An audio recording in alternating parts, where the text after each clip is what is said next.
I হতছাড়ি, এদিকে আয়। এভাবে পায়ের উপর পা তুলে বসে আছিস কেন? বাড়ির কাজগুলো কে করবে? তোর মা? অবনী সোফার উপরে বসেছিল, তখন কথাটি তার মামি এসে বলে। অবনী তার মামিকে দেখে ভয় পেয়ে যায়, কারণ তিনি অসম্ভব রেগে আছেন, যার ফলস্বরূপ তার চোখ এবং মুখ লাল হয়ে রয়েছে। অবনী ভয়ার্থ গলায় জবাব দেয়, না আসলে মামি তাহলে বাড়ির কাজগুলো করবে কে? না আসলে মামি আমি করছি। তাহলে যা গিয়ে বাসনগুলো ধুয়ে রান্না কর। অবনী সেখানে আর না দাঁড়িয়ে সোজা চলে যায় কিচেনে। অবনী একটা অনাথ সন্তান। তার বাবা মা ছোটোবেলায় গাড়ি অ্যাক্সিডেন্টে মারা যায়। তারপর থেকে মামার সাথে থাকে এবং মামি কাজের লোকের মতো খাটায়। অবনী কিছু বলতে পারে না, বললেই তাকে মারে। সে তাদের এরকম অবিচার সহ্য করতে না পেরে অনেকবারই বাড়ি ছেড়ে চলে যেতে চেয়েছিল, কিন্তু সে বাড়ি থেকে বাহির হয়ে কোথায় যাবে? এই শহরে যে তার আর আপন বলতে কেউ নেই, কার কাছে যাবে সে? এসব কথা ভেবে অবনীর আর এ বাড়ির ছেড়ে যাওয়া হয় না। অবনী কাজ করতে করতে দুপুর হয়ে যায়। সে সবাইকে খাবার খাইয়ে থালা বাসনগুলো ধুয়ে নিজের রুমে চলে যায়। ফ্রেশ হয়ে সে বিছানায় গাটা এলিয়ে দেয়। সারাদিনের পরিশ্রমে অনেক ক্লান্ত হয়ে যায়, যার কারণে কিছুক্ষণের মধ্যে হারিয়ে যায় ঘুমের রাজ্যে। এই যে নবাবজাদি, পড়ে পড়ে যে ঘুমাচ্ছিস, কাজগুলো করবে কে? অবনী তার মামির হঠাৎ রাগী কণ্ঠের কথাগুলো শুনে ঘুম ভেঙে যায়। কি হয়েছে মামি? কি হয়েছে মানে? পড়ে পড়ে যে ঘুমাচ্ছিস, বাড়ির কাজগুলো করবে কে? মামি আমি তো সব কাজ গুছিয়ে এসেছি, এখন তো কোনো কাজ নেই। কাজ নেই মানে? কয়টা বাজে তোর খবর আছে? বিকাল 4টা বাজে, আর তুই বলছিস বাড়ির কোনো কাজ নেই? অবনী ঘড়ির দিকে তাকিয়ে দেখে সত্যিই 4টা বাজে। না মানে মামি ঘুমিয়েছিলাম তাই বলতে পারিনি। মনে থাকবে কি করে? মনে হচ্ছে এটা তার বাপের বাড়ি, যে যখন ইচ্ছে তখন ঘুমাবে আর উঠবে। যা গিয়ে কাজ কর। অবনী তার বাবার কথা শুনে তার দু চোখ দিয়ে দু ফোঁটা অশ্রু গড়িয়ে পড়ে, যা তার মামির অগোচরে। অবনী বিছানা থেকে উঠে দাঁড়ায়। আর শোন, আমার জন্য চা দিয়ে আসবি রুমে। জি মামি।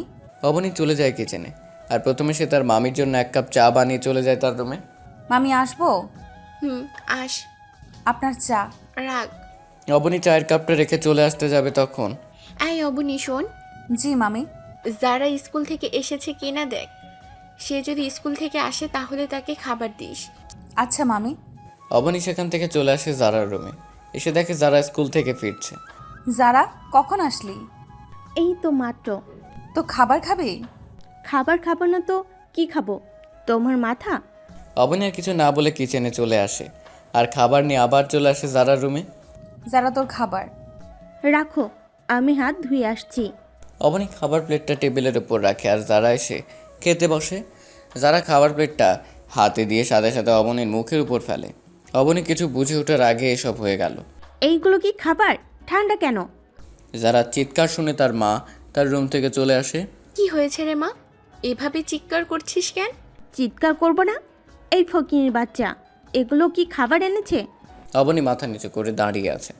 তখন তার গালে কিছু একটা অনুভব করলো। তার মামি তার গালে থাপ্পড় মেরেছে। সে গালে হাত দিয়ে দাঁড়িয়ে আছে আর কান্না করছে। আই হতছাড়ি, তুই খাবারগুলো গরম করে আনতে পারিসনি? আমার মেয়েটা সারাদিন পরে এসে ঠান্ডা খাবার খাবে? যা গিয়ে খাবার গরম করে নিয়ে আয়, আর এইগুলো পরিষ্কার কর। অবনী চলে যায় আবার কিচেনে, আর খাবার গরম করে এনে দেয় এবং রুমটা পরিষ্কার করে দেয়। রাতের বেলা অবনী সবাইকে খাইয়ে রুমে চলে আসে। অবনীর মামা ব্যবসার কাজে বাইরে গেছে, তাই এই কয়দিন তার সাথে কথা হয় না। অবনী নিজের রুমে গিয়ে তার আলমারি থেকে নিজের বাবা মার ফটোটা বের করে আর জড়িয়ে ধরে কান্না করতে থাকে। কেন চলে গেলে আমাকে ছেড়ে তোমরা? আমাকে নিলে না কেন তোমাদের সাথে? তোমরা জানো না তোমাদের ছেড়ে আমি ভালো নেই, অনেক কষ্টে আছি আমি। জানো তোমরা, মামি না আমাকে দিয়ে সারাদিন বাড়ির কাজ করায়, একটু ভুল হলে মারে, সারাদিন অবহেলা করে আমাকে। আমি ভালো নেই বাবা মা, আমাকে নিয়ে যাও তোমরা তোমাদের সাথে, আমি যার পারছি না এই অবহেলা নিতে।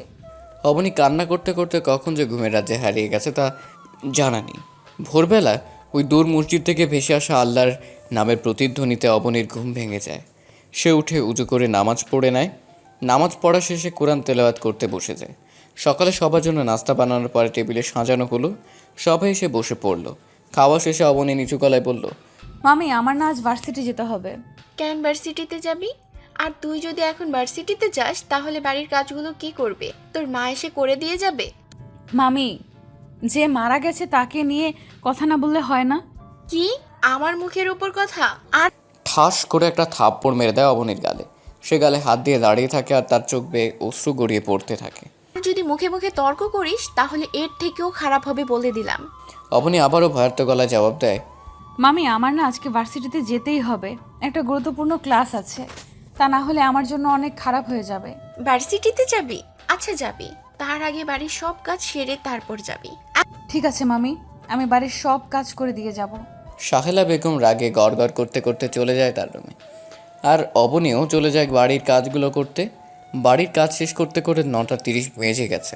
তাই সে তাড়াতাড়ি রেডি হয়ে যখন বেরিয়ে যাবে তখন আই অবনী শোন, জি মামি, কিছু বলবেন? এই ধর এগুলো ধুয়ে রোদে শুকাতে দিয়ে তারপর যাবি। কতগুলো শাড়ি ধরিয়ে দিয়ে অবনী বুঝতে পারে তার আজকে ভার্সিটি যাওয়াটা তার মামির মোটেও পছন্দ হয়নি। তার মামি এমনিতেও তাকে পছন্দ পড়তে দিতে চায় না, সে জোর করে এতটুকু পর্যন্ত এসেছে। একটু, কিন্তু মামি এগুলো ধুতে তো প্রায় ঘন্টাখানেক সময় লাগবেই, কিন্তু আমার তো সময় নেই। আমি কিছু জানি না, তুই আজ এগুলো ধুয়ে তারপর যাবি। অবনী ভালো করে জানে তার কাজ না শেষ হওয়া পর্যন্ত তাকে বাড়ির বাহিরে এক পা রাখতে দিবে না তার মামি। তাই সে কোনো উপায় না পেয়ে কাপড়গুলো নিয়ে কাঁচতে বসে যায়। কাপড়গুলো কাঁচতে কাঁচতে প্রায় 1 ঘন্টা লাগে। সে সেগুলো রোদে শুকাতে দিয়ে মামির কাছে বলে বেরিয়ে পড়ে। তার বাড়ি থেকে তার ভার্সিটি 10 টাকার ভাড়া। তাই অবনী প্রায় সময় হেঁটে যায়, কিন্তু আজকে আর হেঁটে যাওয়ার কোনো উপায় নেই। এমনিতে তার দেরি হয়ে গেছে, তার উপর হেঁটে গেলে তো আরও দেরি হয়ে যাবে। তাই সে একটা রিক্সা নিয়ে চলে যায় ভার্সিটিতে। May I come in sir? Yes coming. Abani ভিতরে ঢুকে পড়ে। অবনী, তোমার এত দেরি হলো কেন আজকে? আসলে স্যার কিছু কাজ ছিল তাই দেরি হয়ে গেছে, আর হবে না স্যার। আচ্ছা ঠিক আছে, যাও গিয়ে সিটে বসো। অবনী গিয়ে তার বান্ধবী মাহির পাশে বসে পড়ে। কি রে ফোননি, কি খবর তোর? এই তোরে কতবার বলবো আমাকে ফৈন্নি বলবি না? আমার বাবা মা আমার আকিকা করে এত সুন্দর একটা নাম রেখেছে মাহি, তুই সেটা না বলে শুধু ফৈন্নি বলে ডাকছিস কেন? ডাকছি বেশ করেছি, আরও ডাকবো, তোর কোনো সমস্যা? থাক বইন, তোরে আর কিছু কমো না, এবার একটু চুপ করে থাক, ক্লাসে মন দে। অতঃপর দুজনে ক্লাসে মনোযোগী হয়। একে একে তারা সকল ক্লাসগুলো করে। ক্লাস থেকে বাহির হবার পরে অবনী, স্যার যেতে বলছে। কোথায়? অফিসে। কালকে রাতে আমার কাছে একটা মেসেজ আসে, সেখানে লেখা ছিল তার সাথে যেন ভার্সিটির শেষে দেখা করি। আচ্ছা চল। তারা দুজন নিজেদের মধ্যে কথোপকথন করতে করতে চলে আসে অফিসে। May I come in sir? Adnan সাহেব চেয়ারে কেস ফাইল ঘাটছিলেন। হঠাৎ সামনে তাকায়। ও তোমরা আসো। তারা দুজন ভিতর গিয়ে 2টা চেয়ারে বসে পড়ে। বলো কি খাবে, চা না কফি? স্যার আমরা এখানে খেতে আসিনি, কি জন্য ডেকেছেন সেটা বলুন। আচ্ছা ঠিক আছে, যে জন্য ডেকেছিলাম তোমরা যত দ্রুত সম্ভব তোমাদের কাজটা শেষ করো। স্যার চেষ্টা করছি, আশা করি অতি দ্রুত শেষ হয়ে যাবে। গুড। আর সবসময় নিজেদের কাছে পিস্তল রাখবে, কারণ এখন সন্ত্রাসীদের সংখ্যা বাড়ছে, তারা কখন তোমাদের উপর আক্রমণ করে বসে তা ঠিক নেই। ঠিক আছে স্যার। আর আমাদের চিনবে কিভাবে তারা? আমাদের তো পরিচয় নেই। তোমাদের নাম পুরো সিআইডিতে সিক্রেট, কেউ জানে না যে তাদের দুজন লেডি অফিসার রয়েছেন। আচ্ছা ঠিক আছে স্যার, আমি তাহলে আসি, আমার আবার দেরি হয়ে যাচ্ছে। কি ওকে, টেক কেয়ার। তারা দুজন বাহিরে চলে আসে। রে ফৈনি, তুই ভেতরে একটা কথা বললি না কেন? প্রথমত তুই আমারে আর ফকিন্নি বলবি না, দ্বিতীয়ত তুই যেখানেই থাকবি সেখানে আমার কথা বলার কোনো প্রশ্নই আসে না। আচ্ছা আমি যাই রে। যাই মানে? তুই প্রথমে আমার সাথে খাবার খাবি, তারপর যাবি। না রে, আজকে না, অন্য একদিন। এমনিতেই দেরি হয়ে গেছে, জানি না কপালে কি আছে। আমি কিচ্ছু শুনতে চাই না, তুই আমার সাথে এখন রেস্টুরেন্টে খাবি মানে খাবি। অতঃপর মাহির জোড়াজোড়িতে সে বাধ্য হলো রেস্টুরেন্টে যেতে। তারা দুজন খাবার খেয়ে যে যার গন্তব্যে চলে যায়। এদিকে অবনীর ভয়ে তার কপাল বেয়ে ঘাম ঝরে পড়ছে, কারণ মামি তার সামনে রাগী মুখ নিয়ে দাঁড়িয়ে আছে। অবনী কি বলবে ভেবে পাচ্ছে না, কারণ তার অবস্থা কাইল। আই হতছাড়ি, তোকে কি রাস্তায় ঘুরে বেড়ানোর জন্য বেরোতে দিয়েছে? চুপ। আসলে মাহি, আর এখন মাহির নাম দিয়ে চালিয়ে যাবি ভেবেছিস? কি মনে করিস তুই কি করিস না করিস আমি কিছুই জানি না? ছেলেটা কে ছিল? অবনী তার মামির কথা শুনে যেন আকাশ থেকে পড়ল। কোন ছেলে, কিসের ছেলে? মামি তুমি কিসের কথা বলছো? কিসের ছেলে? কিসের ছেলে যেন কিছুই জানে না। তোকে আজকে যারা স্কুল থেকে আসার সময় একটা ছেলের সাথে দেখেছে। অবনীর আর বুঝতে বাকি নেই কোন যেন তার সাথে এসব হচ্ছে। সে যারার দিকে তাকায় দেখে সে মুচকি হাসছে। মামি বিশ্বাস করো, যারা মিথ্যা বলছে। আমি কোনো ছেলের সাথে ছিলাম না, আমি তো মাহির সাথে ছিলাম। কি? তার মানে আমি মিথ্যা বলছি? মা বিশ্বাস করো, আপুকে আমি একটা ছেলের সাথে দেখেছি, আর আপু কিনা আমাকে মিথ্যাবাদী বানিয়ে দিল। অবনীর মামি তার মেয়ের এরকম ন্যাকা কান্না দেখে রেগে আগুন হয়ে যায়, যার ফলস্বরূপ অবনীকে খেতে হয় থাপ্পড়। অবনী কিছু বলে না, চুপচাপ সেখানে থেকে চলে যায়। এভাবে চলে যায় আরও কয়েকটা দিন। এর ভিতরে অবনী মামাও চলে আসে। সে এসে যেন অবনীর উপর বিশাল পাথর দিয়ে দিয়েছে, কারণ তার মামা তার বিয়ে ঠিক করে ফেলেছে তার এক বন্ধুর ছেলের সাথে। মামা আমি বিয়ে করব না। মামা এবং মামি বসে বসে টিভিতে খবর দেখছেন।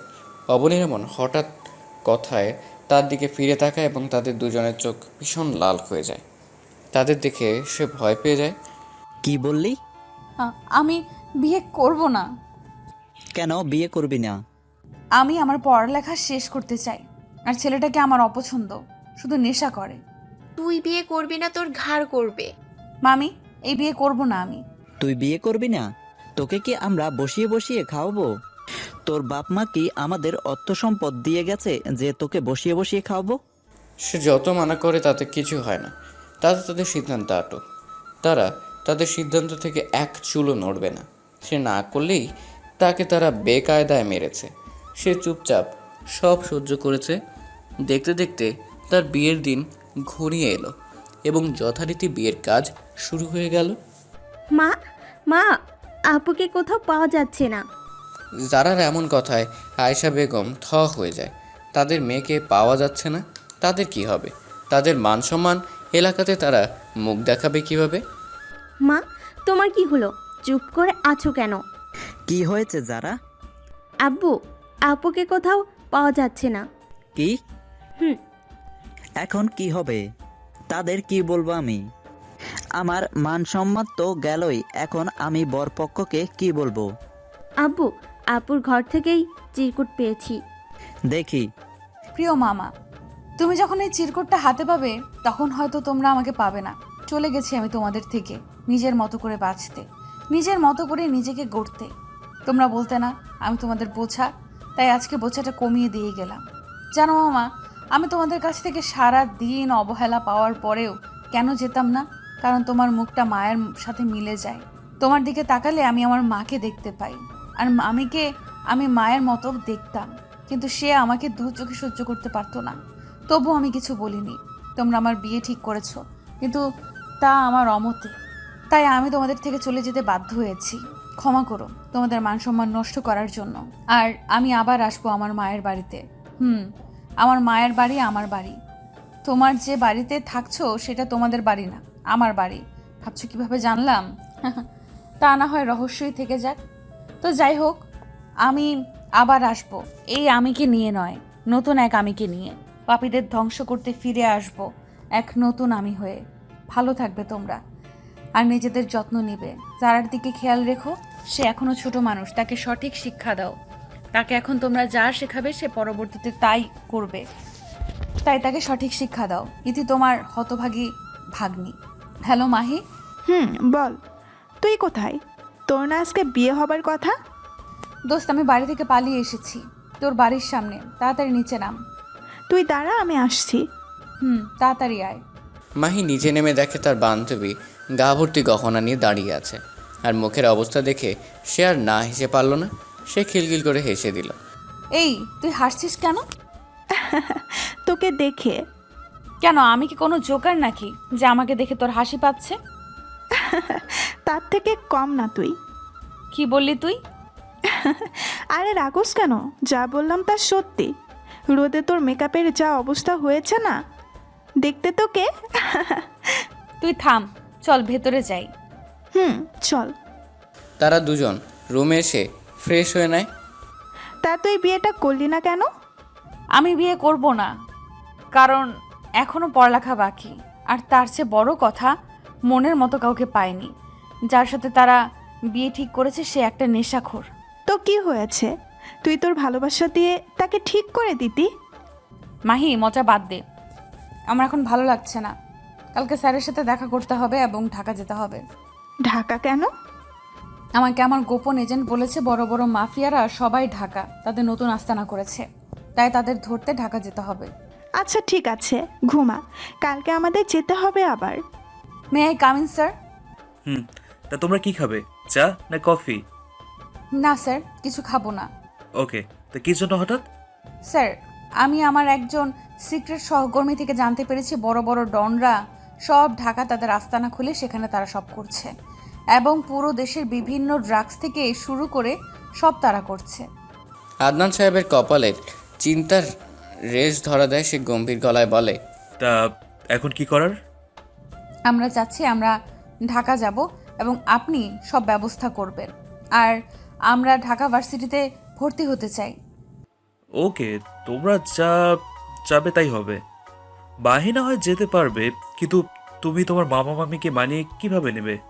সাদ্দের কথা শুনে মাহি পিক করে হেসে দেয়। স্যার, ও তো বাড়ি থেকে পালিয়ে এসেছে, বিয়ের আসন থেকে। কি, ওর বিয়ে হয়েছে? না স্যার, হয়নি। ও পালিয়ে এসেছে। ওর মামা মামি তার বিরুদ্ধে গিয়ে তার বিয়ে দিয়েছিল, তাই সে পালিয়ে এসেছে। পালিয়ে এসে ভালোই হয়েছে, এক কামে দুই কাম। তা ঠিক আছে। তা তোমরা কোন দিন যেতে চাও? আচ্ছা ঠিক আছে, সব ব্যবস্থা হয়ে যাবে। আর তোমাদের আবারও সাবধান করছি, তোমাদের পরিচয় কেউ জানে না। তোমরা অফিসে আসো, আমার বন্ধু মেয়ের পরিচয়, তাই তোমরা তোমাদের পরিচয় সবসময় গোপন রাখবে। আর হ্যাঁ, আমার 2 ছেলেও কালকে থেকে ঢাকা ভার্সিটিতে যাবে। তারা 2জন আর্মি অফিসার, তাই তাদের থেকে পারলে ভাব জমিয়ে নিও বলে একটা মুচকি হাসি দেন আদনান সাহেব। কিন্তু স্যার, আমরা আপনার ছেলেদের চিনব কিভাবে? যেখানে অবনী আছে সেখানে কোনো ব্যাপার না। কিন্তু স্যার, আমিও তো চিনি না। কোনো সমস্যা নেই, চিনে যাবে। তারা আর কোনো কথা না বলে বেরিয়ে আসে এবং তারা তাদের প্রয়োজনীয় জিনিস নিয়ে চলে আসে ঢাকার উদ্দেশ্যে। আর তারা বিকেল 4টার দিকে পৌঁছে যায় ঢাকা এবং আদনান সাহেবের দেওয়া ঠিকানাতে চলে। কি রে দোস্ত, এত বড় বাড়ি? তা আমিও তো দেখছি। স্যার, আমাদের জন্য এত বড় বাড়ি কেন রাখলো? চল ভেতরে যাওয়া যাক। তারা 2জন দারোয়ান থেকে চাবি নিয়ে ভিতরে ঢুকে পড়ে। ঠিক তখনই কল আদনান সাহেবের। হ্যালো। তোমরা ঠিক মতো পৌঁছেছো জায়গা মতো? স্যার। তা বাড়ি পছন্দ হয়েছে তোমাদের, নাকি অন্য একটা দেবো? না স্যার, তার দরকার নেই। কিন্তু স্যার, বাড়িটা না নিলেও পারতেন। আরে পাগল মেয়ে, এটা আমার নিজের বাড়ি। এটার কথা শুধু আমি আর আমার বউ জানে, তাই তোমাদের সুবিধার্থে তোমাদের থাকতে দিয়েছি, এবং ভবিষ্যতেও তোমরাই থাকবে। বুঝলাম না স্যার শেষের কথাটা। না, কিছু না। কোনো সমস্যা হলে বলো। আর তোমাদের ভার্সিটির সোমবার থেকে, মানে মাঝখানে একদিন সময়, তোমাদের প্রয়োজনে যা দরকার কিনে নিও। ঠিক আছে স্যার। মাহি? পাশে তাকাতেই দেখে মাহি নেই। সে এতক্ষণ কথা বলাতে পাশে যে মাহি নেই সেদিকে তার কোনো খেয়াল ছিল না। এমা, এই মেয়েটা আবার কই গেল? মাহি, এই মাহি। আমি উপরে, চলে আয়। অবনী উপরে চলে যাওয়ার দেখে মাহি তার জামা কাপড় আলমারিতে রাখতে ব্যস্ত। কি রে, এতক্ষণের মধ্যে তোর জন্য রুমও ঠিক করে ফেললি? আর শুধু আমার জন্য না, আমাদের দুজনের জন্য, বুঝেছিস? তা কিছু কি খাওয়া লাগবে না? তাহলে যা, গিয়ে রান্না করে আন। বাড়িতে কিছু আছে যে রান্না করব? তুই অনলাইনে অর্ডার দে। দিচ্ছি। এই অবনী, চল, খাবার আসতে আসতে আমরা বাড়িটা ঘুরে দেখি। চল। তারা 2জন ঘুরতে ঘুরতে ছাদে চলে আসে। ছাদ থেকে ঢাকা ব্যস্ত শহরকে সুন্দর মতোই দেখা যাচ্ছে। এ হচ্ছে ঢাকা ব্যস্ত শহর। মানুষ তাদের জীবিকা নির্বাহের জন্য নিজের গ্রাম, নিজেদের আপনজনদের রেখেই ব্যস্ত শহরে আসে। আবার কেউ ঘুরতে আসে। বড় লোকরা তাদের উপর হুমধারি করে। প্রায় সন্ধ্যে নেমে এসেছে এই ব্যস্ত শহরে। কেউ এখন ছুটে চলছে বাড়ির দিকে সারাদিনের রোজগার নিয়ে, আবার কেউ ছুটে চলছে তাদের চাকরিতে। মানুষের জীবনটা একটা যুদ্ধক্ষেত্র, যেখানে তাকে প্রতি সেকেন্ড লড়াই করে বেঁচে থাকতে হয় এই ব্যস্ত শহরে। এই ব্যস্ত শহরে কেউ একদিন না খেলেও একজন এসে জিজ্ঞেস করবে না খেয়েছে কিনা। সবাই তাদের নিজেদের নিয়ে ব্যস্ত, তাই তাদেরকে বেঁচে থাকার জন্য লড়াই করতে হয়। আমার জীবনেও লড়াই ক্ষেত্র, সেখানে আমি প্রতিনিয়ত লড়াই করে বেঁচে আছি সবার সাথে। তার মতো করে মানিয়ে নেওয়ার চেষ্টা করছি, কিন্তু আমি মনে হয় ব্যর্থ। এই অবনী, দেখ তো, এই 2টা ডেলিভারি বয় না? অবনী দাঁড়িয়ে দাঁড়িয়ে কথাগুলো ভাবছিল। তখন মাহি জোর ধাক্কা দিয়ে কথাটা বলে। তার কথা মতো আমি নিচে তাকিয়ে দেখি 2টা ছেলে বাড়ির গেট দিয়ে বাড়িতে আসছে। তাদের দেখে বোঝা যাচ্ছে না ডেলিভারি বয়, কিন্তু তবুও মেনে নিতে হয়। তারা 2জন ডেলিভারি বয়। তাহলে দেরি করছিস কেন? চল, নিচে গিয়ে খাবারগুলো নিয়ে নেই। তুই যা, আমি আসছি। তাড়াতাড়ি আসবি। ওকে বাবা, যা। মাহি নিচে চলে আসে এবং কিছুক্ষণের মধ্যে ছেলেগুলো চলে যায়। অবনীও চলে আসে নিচে আর 2জনে খেয়ে নেয়। সূর্য পশ্চিম আকাশে হেলে পড়েছে। আকাশ চারদিকে নেমে আসছে ঘন অন্ধকার। মাহি চল ছাদে যাই, এই ব্যস্ত শহরে সন্ধ্যাটা উপভোগ করি। চল। তারা দুজনে চলে যায় ছাদে। সন্ধ্যায় ঢাকা শহরকে যেন অন্যরকম লাগছে। চারদিকে লাল নীল সবুজ বাতি জ্বলছে আর গাড়ির ব্যস্ততা, যেন এক মনোনীয় পরিবেশ। তারা দুজন সন্ধ্যা উপভোগ করে নেমে আসে নিচে এবং 10টা নাগাদ গল্প করে শুয়ে পড়ে। পরের দিন সকালবেলা উঠে তারা তাদের প্রয়োজনীয় কাজ সেরে নেয়। দেখতে দেখতে বিকেল হয়ে যায়। এই অবনী, আমি শপিংয়ে যাব, তুই যাবি? যাব। আমারও শপিং করতে হবে কিছু। বাড়ি থেকে আসার সময় তো কিছু আনতে পারিনি। তাহলে চল দুজনে একসাথে যাই। চল। তারা দুজন রেডি, চলে যায় শপিং করার উদ্দেশ্যে এবং তারা তাদের প্রয়োজন মোতাবেক শপিং সেরে নেয়। এই তোর আর কিছু লাগবে মাহি? না, আমার আর কিছু লাগবে না। তাহলে চল। তারা দুজন বেরিয়ে পড়ে শপিং সেরে। এমন সময় অবনী সজোরে গিয়ে কারোর সাথে ধাক্কা খায়। অবনী নিচে পড়ে যায়। সরি ম্যাম, আমি আসলে দেখতে পাইনি আপনাকে। কোনো ছেলের কণ্ঠ পেয়ে অবনী উপরে তাকায়। তখন কালকে সে ডেলিভারি বয় দুজন অবনীকে মাহি এতক্ষণ দাঁড় করিয়ে দিয়েছে। ম্যাম সরি, আসলে আমি আপনাকে দেখতে পারিনি। আচ্ছা ঠিক আছে, কিন্তু তোমরা দুজন এখানে কেন? ধন্যবাদ ম্যাম, আমরা আসলে কিছু শপিং করার জন্য এসেছি। ও, তা তোমাদের নাম তো জানা হলো না। আমি আবির, আর এ হচ্ছে আমার ছোট ভাই আবির। আপনার দুইজন ভাই? জি ম্যাম, আর এখানে অবাক হবার কি আছে? ঠিকই তো আছে। মাহি তুই এত অবাক হলি কেন? না এমনি, চল বাড়ি যাব। চল। তারা দুজন বেরিয়ে আসে বাড়ির উদ্দেশ্যে, আর অন্যদিকে তারা দুই ভাই তাদের যাওয়ার দিকে এক মনে চেয়ে থাকে। এই তুই কি দেখছিস এত? কই কি দেখছি? তুই আমাকে বলছিস কেন? তুই নিজেও তো তাকিয়েছিলি এতক্ষণ। কই, আমি তাকিয়েছিলাম। আর ভুলে যাস না, আমি তোর বড় ভাই, সম্মান দিয়ে কথা বলবি। আসছে আমার বড় ভাই, সম্মান দিয়ে কথা বলবি। চল ভাই, তোর সাথে আমি পারবো না। পারবি না তখন লাগতে আসিস কেন? সেটাই আমার ভুল হয়ে গেছে, এখন চল। চল। তারা দুজন শপিং করে তাদের বাড়িতে চলে যায়। এই অবনী, ছেলে দুইটা কি হ্যান্ডসাম না? তারা দুজন শপে মাত্র বাড়িতে এসে নিজেদের রুমে গিয়ে বসলো। এর মধ্যে মাহির এরকম কথা শুনে তার দিকে তাকায় অবাক দৃষ্টিতে।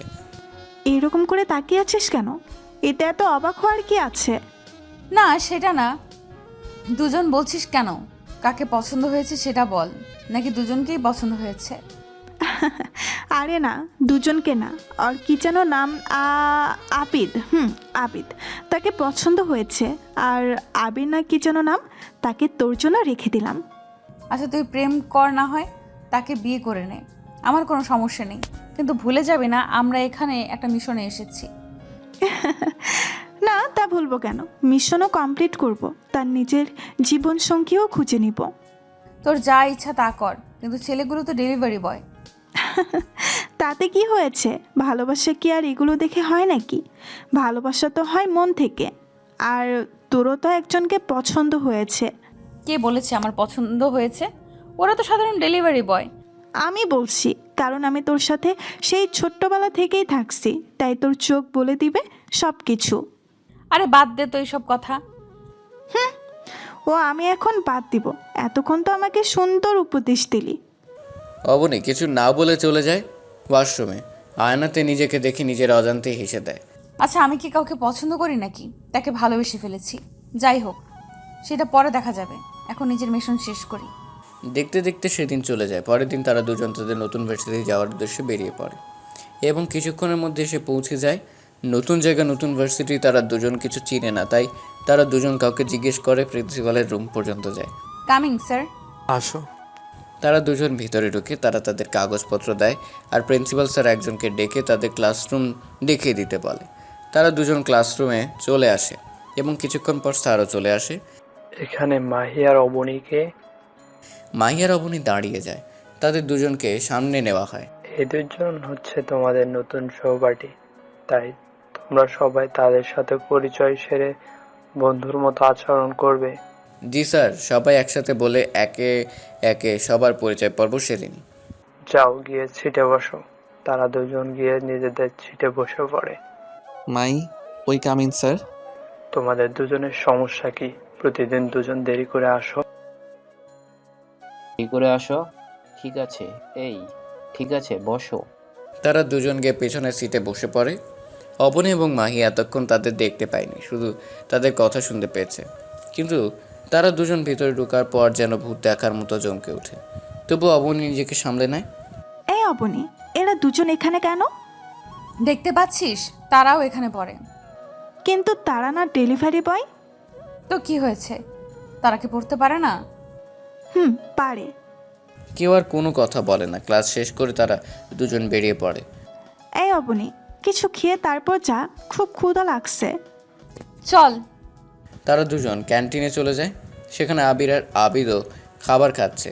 মাহি আর অবনেও খেয়ে গিয়ে তাদের পাশে বসে। কেমন আছো? আপনারা এখানে কি কি? তোমরা এখানে যা করতে এসেছো আমরাও তাই করতে এসেছি। মানে আমরা যা করতে এসেছি তা করতে এসেছেন মানে? আরে তোমরাও পড়তে এসেছো আর আমরাও পড়তে এসেছি, এখানে ভয় পাওয়ার কি আছে? তা ঠিক। কি বিড়বিড় করে কি বলছেন? না কিছু না। কোনো সারা শব্দ নাই, এক ধ্যানে সামনের দিকে তাকিয়ে আছে। কি হয়েছে? এভাবে কি দেখছিস? না কিছু না। এই মাহি, সব কি আজকে দেখে ফেলবো নাকি? তোর কোনো সমস্যা?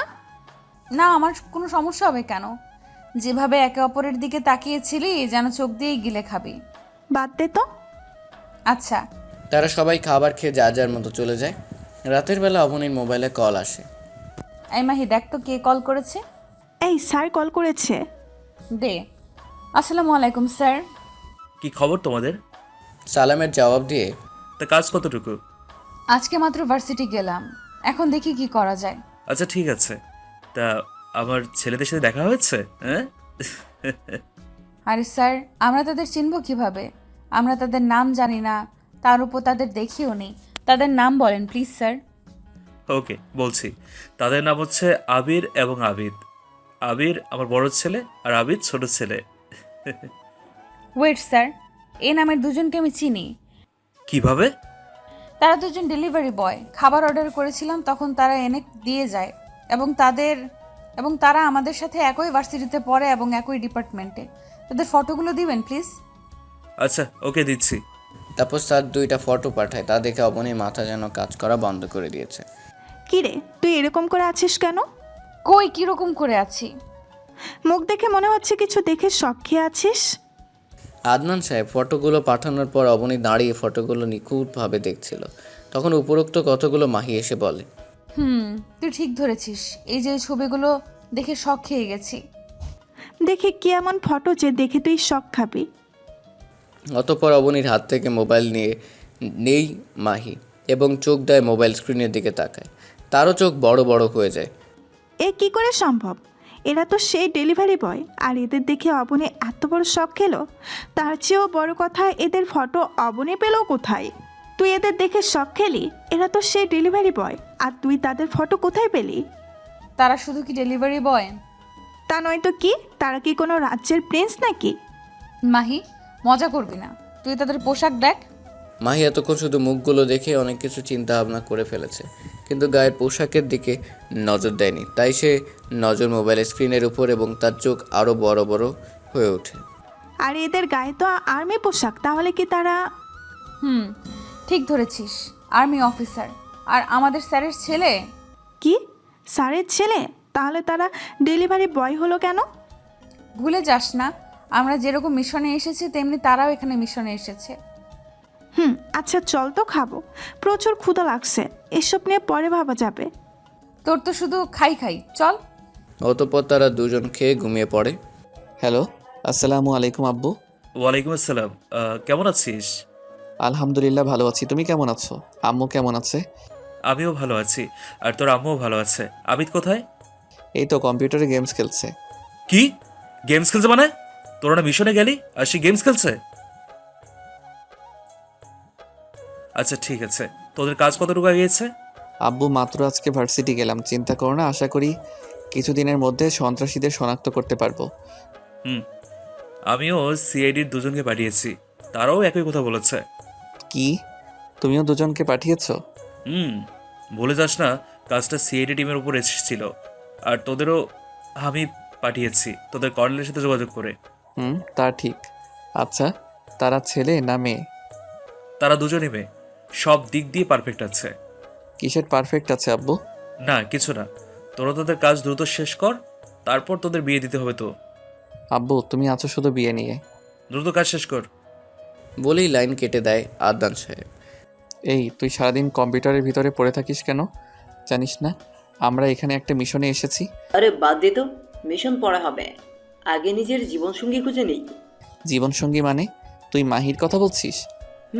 দেখ, তার ফেসবুক আইডি মাহি চৌধুরী অনু। কি তুই এতক্ষণ বসে বসে এগুলো করছিস? হুম তোর আবার ভাবি আসলো কোথা থেকে?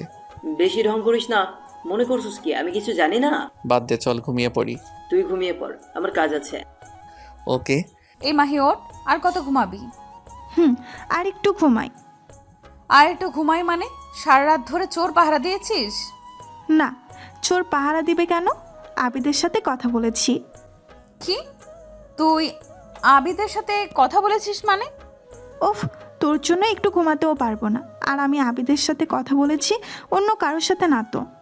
এতে এত অবাক হওয়ার কি আছে? তুই ওর নাম্বার পেলি কোথায়? আরে তুই যখন ঘুমিয়ে গেলি তখন মেসেঞ্জারে কথা হয়েছে। ও চল, ভার্সিটির সময় হয়ে গেছে।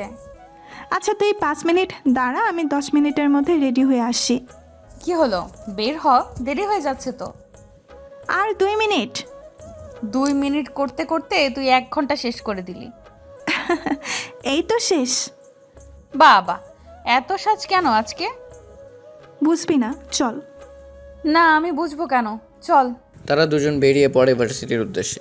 কিছুক্ষণের মধ্যে তাঁরাও পৌঁছে যায় ভার্সিটিতে।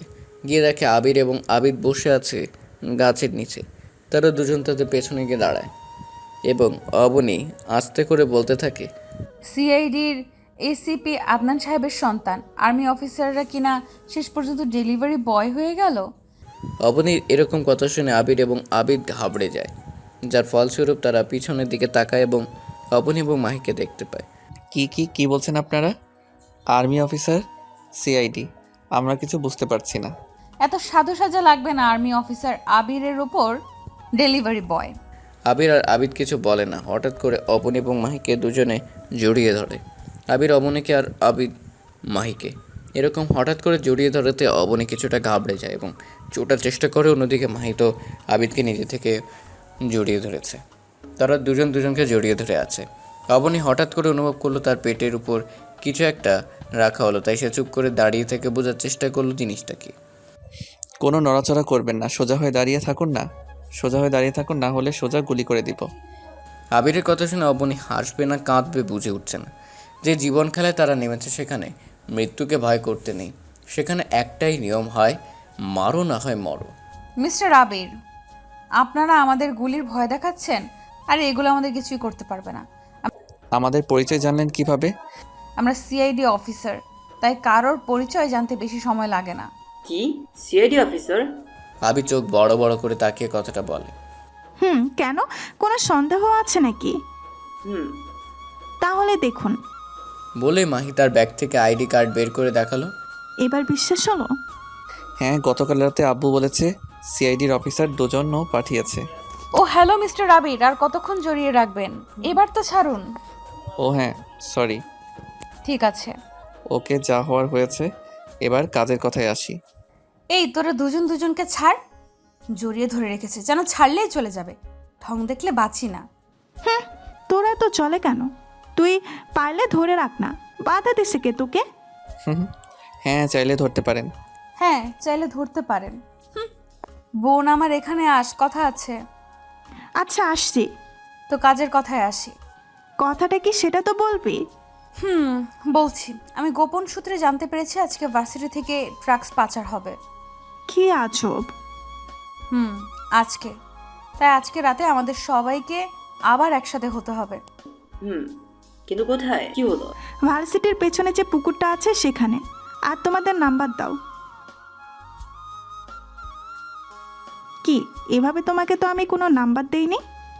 চিন্তা কর না, ও হ্যাকিং ভালো পারে, তাই তোমাদের সাধারণ নাম্বার বের করা তার কোনো ব্যাপার না। ও আচ্ছা, তোমাদের নাম্বার দাও। নাও, 0161036। আর তোমারটা? মাহি আবিদকে উদ্দেশ্য করে বলে। ও ঠিক আছে। এই অবনী, ওই ছেলেটা আমাদের ভিডিও করছে। কোথায়? ওই যে গাছের পেছনে দেখ। অবনী আর বাকি সবাই গাছের পিছনে তাকাতেই ছেলেটা দিল দৌড়। আরে ধর ছেলেটাকে। সবাই উঠে ছেলেটার পিছনে দৌড়াতে থাকে, কিন্তু ছেলেটা বেশি দূরে যেতে পারে না। সবেমাত্র ভার্সিটি থেকে বের হয়ে কিছুটা গিয়ে আর ধরা পড়ে যায়। ধরা তো পড়বেই, কারণ তারা আর্মি এবং সিআইডি অফিসার। তাদের থেকে কি দৌড়ে পালিয়ে যাওয়া যায়? বলবো না। বলবি না? আচ্ছা। ঠাস করে একটা দেয় অবনী। কার লোকের গায়ে হাত দিয়েছে জানোস না, তোদের জানে মেরে ফেলবে। এই একে নিয়ে বেঁধে রাখ দেখি, তার কোন বাপ তাকে বাঁচায়। কিন্তু তাকে কোথায় রাখবো? চিন্তা করো না, তাকে আমরা আমাদের বাসায় রাখবো এবং তার থেকে জবাব নিব। তা ঠিক হবে। চলো তাকে নিয়ে তোমাদের বাসায় যাই। ছেলেটাকে নিয়ে তার 4 জন চলে আসে বাড়িতে এবং তাকে আলাদা একটা রুমে চেয়ারের সাথে বেঁধে রাখা হয়। তার এখনও জ্ঞান ফিরেনি। তারা তাকে রাস্তায় পিটিয়ে অজ্ঞান করে ফেলেছে। ওর এখনো জ্ঞান ফিরেনি, চলো রুমে গিয়ে বসি। চলো। তারা সবাই রুমে যায়, গিয়ে অবনী এবং মাহির কপাল উচকে যায়। এটা রুম নাকি অন্য কিছু, নাকি গরু ছাগলের থাকার জায়গা? তোমরা দরজায় দাঁড়িয়ে আছো কেন? ভেতরে আসো। এটি কি কোনো মানুষ থাকার রুম? কেন, আমরাই তো থাকি। তাহলে রুমটার এই অবস্থা কেন? ব্যাচেলার তো, তাই রুমের যত্ন হয় না, যখন যেটা যেভাবে পারি রেখে দিই। ও, রুম গুছাও। তারা সবাই রুম গুছিয়ে আবার চলে যায় ছেলেটার কাছে। এখনও জ্ঞান ফিরেনি তার। কি মারাই না মেরেছে। এই আবিদ, এক জগ পানি নিয়ে আয়। আবির পানি এনে আবিরের হাতে দেয়, আর আবির ছেলেটার মুখে ঢেলে দেয়। সাথে সাথে ছেলেটা চমকে ওঠে যায়। তোরা আমাকে এখানে বেঁধে রেখেছিস, যদি বদ জানতে পারে তোদের জানে মেরে ফেলবে। তাই জানের মায়া থাকলে আমাকে ছেড়ে দে। আমাদের জানের মায়া? আরে আমরা যখন এই চাকরিতে ঢুকেছি তখন নিজেদের জীবনের মায়া ত্যাগ করেছি, আর তুই আমাদের মরার ভয় দেখাচ্ছিস? আমরা তো ঠিকই তোর বসকেও খুঁজে বের করে মেরে ফেলবো, কিন্তু তোকে এখন আমাদের হাত থেকে কেউ বাঁচাতে পারবে না। আমার বসকে মারবি তোরা? আরে তোদের মতো সব আর্মি সিআইডি আমার বসের পায়ের তলে থাকে, আর সেখানে তোরা তাকে মারবি? আরে তাকে দেখলে তো দেশ এমপি মন্ত্রীরা পর্যন্ত চেয়ার ছেড়ে দেয়, আর সেখানে তোরা। যত হাসার হেসে নে। এই আবিদ, আমার যন্ত্রপাতিগুলো নিয়ে আয় তো। আবির একটা বাক্স এনে রাখে আবিরের পাশে। আবির বাক্সটা খুলে এবং তার থেকে লোহার রড বের করে এবং জলের হাতুড়ি বের করে। তোদের একটাকে ধরতে পেরেছি, এখন তোর থেকে জানতে পারবো বাকি সব কিছু। আমি মরে গেলেও তো বলবো না। ওকে। আবিদ ওর হাতটা এনে টেবিলের উপর রাখ। আবিরের কথা মতো আবির ছেলেটার হাত ধরে টেবিলের উপর রাখে। আবির তাতে একটা জলি রেখে হাতুড়ি দিয়ে একটা বাড়ি দেয়। সাথে সাথে শোনা যায় একটি আর্ত চিৎকার, কিন্তু সে চিৎকার কারো কানে যায় না। ভালোই ভালোই বলে দে, না হলে এর থেকেও খারাপ হবে। মেরে ফেললেও বলবো না।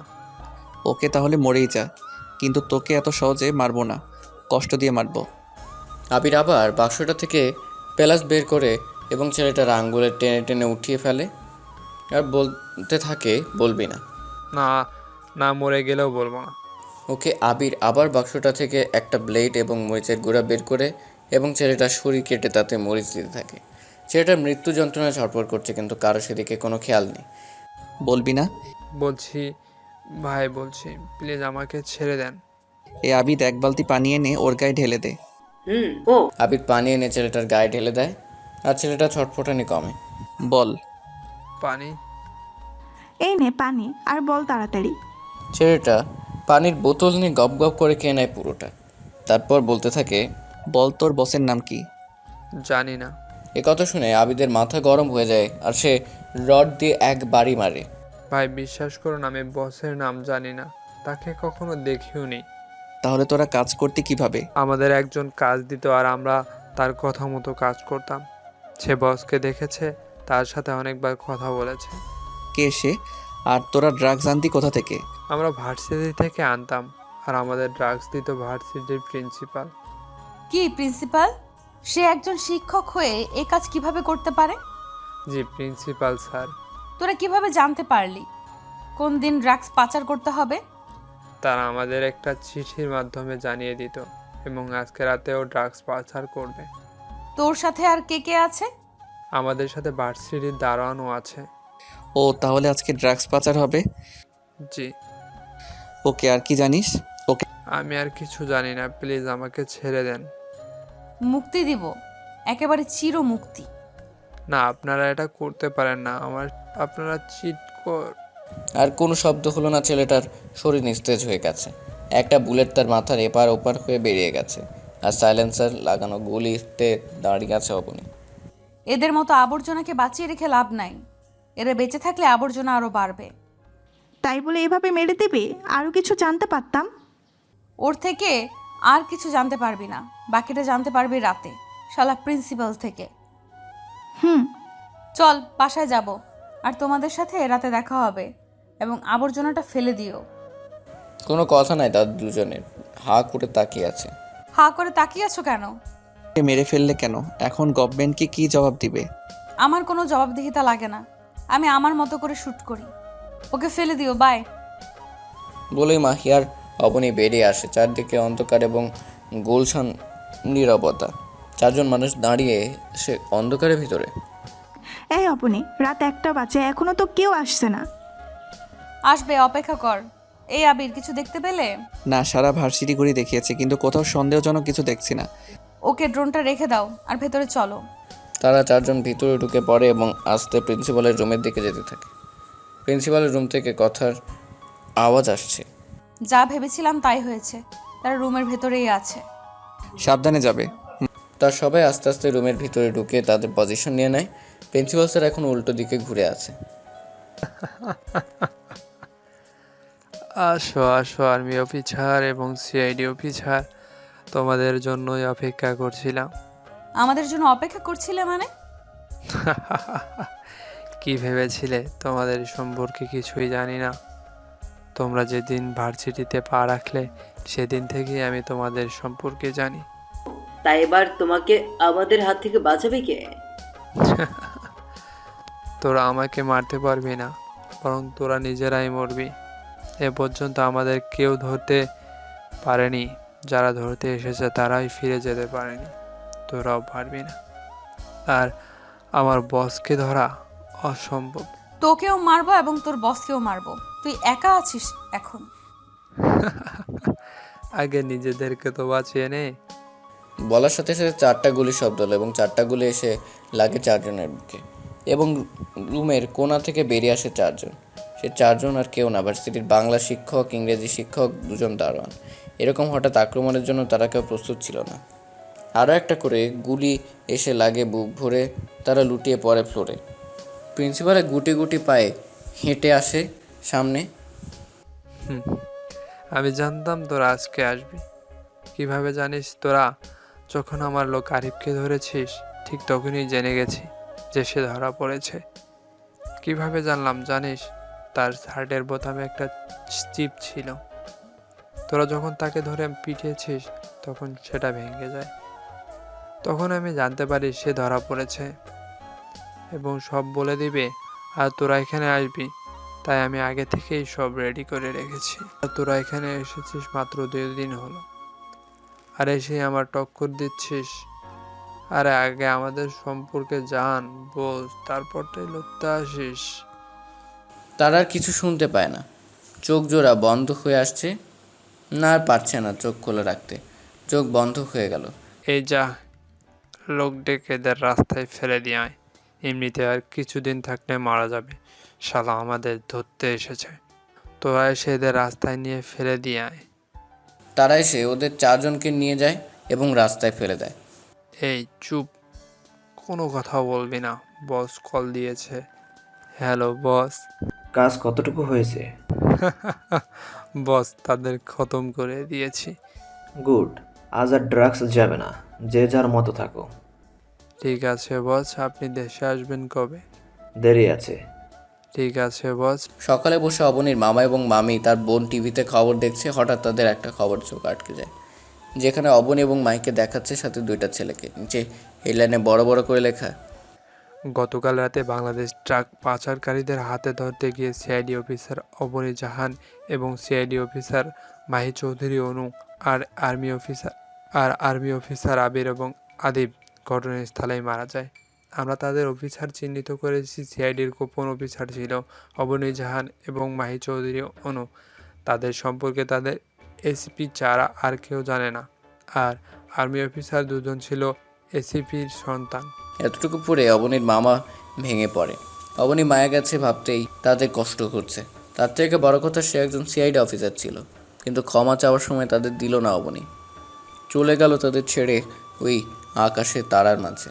অন্যদিকে আবির এবং আবিদের মায়ের ও একই অবস্থা, তাকে কোনোভাবে ঠিক রাখা যাচ্ছে না।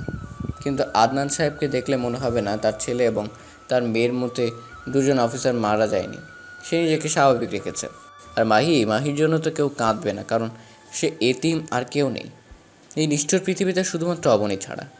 অবনী হচ্ছে তার মা বাবা, বোন, ভাই, বান্ধবী, সব কিছু। তাই তার জন্য সে ছাড়া কাদার আর কেউ নেই। কিন্তু সে নিজেও চলে গেছে তার সাথে না ফেরার দেশে। তাহলে তার জন্য কাঁদবে কে? আবিদও তো চলে গেছে তার সাথে ওই দূর আকাশে। তাহলে কে কাঁদবে তার জন্য? কেউ কাঁদবে না, কেউ কাঁদবে না। এই নিষ্ঠুর পৃথিবীতে সবাই তার নিজের স্বার্থের জন্য খুঁজবে তাকে, ভালোবেসে কেউ তাকে খুঁজবে না। হ্যাঁ, নিষ্ঠুর পৃথিবীর নিয়মটাই এরকম। প্রয়োজনে সবাই কাছে টেনে নেয়, আর প্রয়োজন শেষে সবাই দূরে চলে যায়। কেউ তখন বাংলাদেশের কাছে রাখতে চায় না, সবার কাছে সে বোঝা হয়ে যায়। মানলে মানো, না মানলে নাই। আরে বাদ দে তো মাহি, তাদের খেতে দে। এই আসো, খেয়ে উদ্ধার করো আমাদের। সারাদিন একটা কাজও করে না, শুধু বসে বসে মোবাইল ঘাঁটবে, না হয় টিভি দেখবে। আমাদের কোনো কাজ আছে যে আমরা করব? কেন, সারাদিন তো বসেই থাকো। আমরা যে সারাদিন রান্না করি, আমাদেরও তো একটু হেল্প করতে পারো তোমরা। না, তা না করে তারা রাজার মতো করে বসে থাকে দুজন। আচ্ছা বাবা, আজকে রান্না আমরা করব। কি আমরা? কেন, তুই পারবি না? অবশ্যই তুই পারবি না। বসে বসে তাহলে ভাবি বকা খেয়ে পেট ভরা। কে বলেছে রান্না করবে না? আমি তোকে বলেছি? বেশি বুঝোস কেন তুই? ও, আমি এখন বেশি বুঝি তাই না?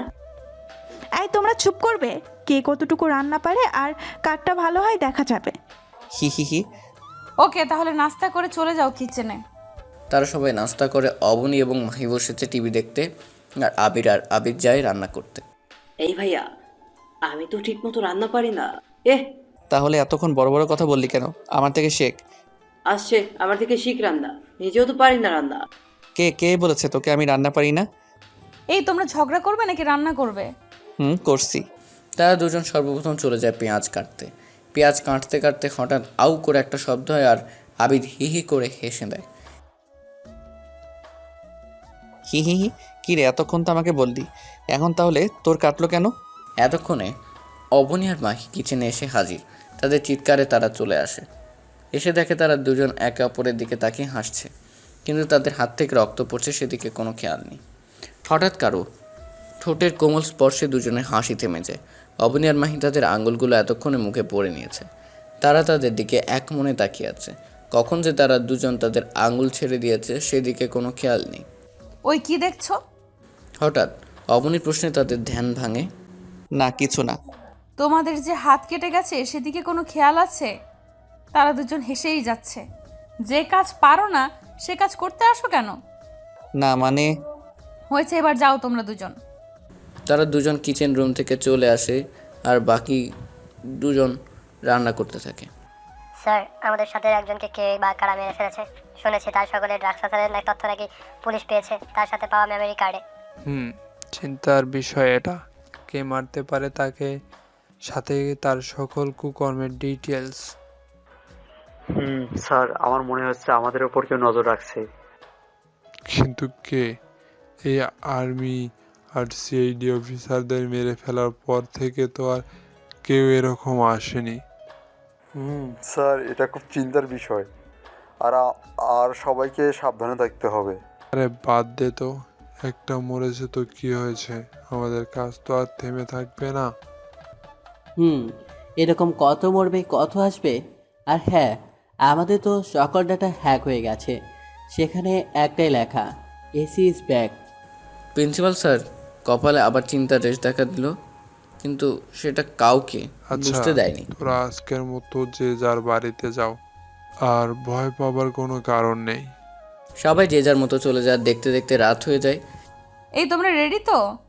ইয়েস ম্যাম, সবাই একসাথে বলে। তাহলে চলো বের হওয়া যাক। চলো।